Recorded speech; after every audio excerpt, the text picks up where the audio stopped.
हर हर महादेव। मेरे शिव के भक्तों, अब तक आपने मेरे द्वारा भगवान शिव के द्वारा सृष्टि की रचना किस प्रकार की गई, इसमें भगवान शिव के द्वारा धरा गया अर्धनारीश्वर रूप की कथा सुनी, सती जन्म तथा विवाह की कथा सुनी, सती का योग अग्नि में आत्मदाह की कथा, वीरभद्र का प्राकट्य और दक्ष यज्ञ विध्वंस की कथा, देवताओं की प्रार्थना तथा दक्ष को भगवान शिव द्वारा क्षमादान की कथा सुनी, पार्वती जन्म तथा तप की कथा, काम दहन की कथा, शिव जी की बारात की कथा और शिव जी परिजन की कथा सुनी। आज मैं आपको शिव पार्वती विवाह की कथा सुनाऊंगी। नगर में मंगल गीत गाए जाने लगे। हिमवान ने वेद मंत्रों के द्वारा कुल देवता का पूजन किया। सखियों और ब्राह्मण पत्नियों ने पार्वती जी को पहले स्नान कराया, फिर उन्हें सुंदर वस्त्र आभूषणों से सजाया। उस अवसर पर दोनों पक्षों में महान आनंददायक उत्सव मनाए जाने लगा। ब्राह्मणों को नाना प्रकार के दान दिए गए। तदंतर कन्यादान का समय समीप जानकर महात्मा गर्ग ने भगवान शंकर तथा बारातियों को बुला लाने के लिए कहा। हिमाचल के मंत्रियों ने जाकर वर और बारातियों से शीघ्र पधारने की प्रार्थना की।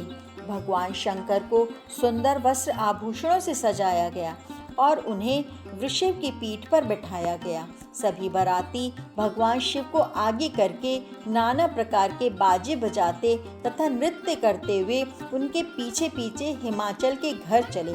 महेश्वर शिव के मस्तक पर छत्र तना हुआ था। उन्हें चंवर डुलाया जा रहा था।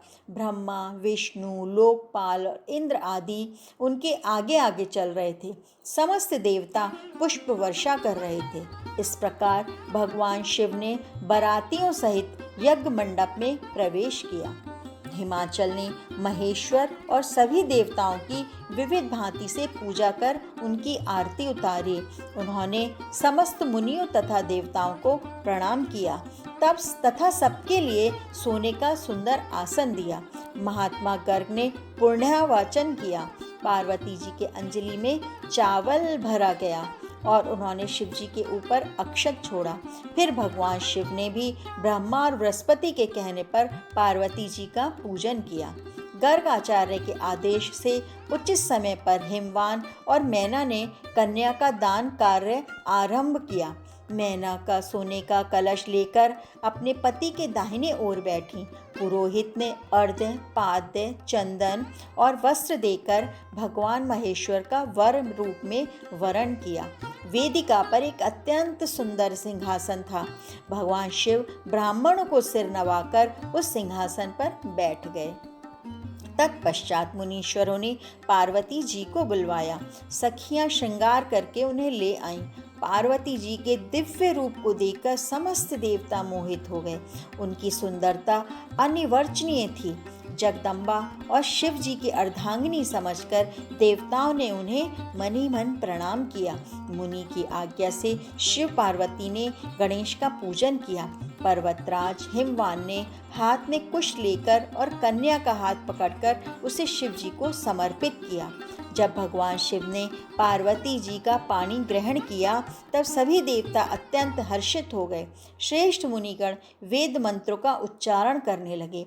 चारों तरफ शिव जी की जय जयकार होने लगी।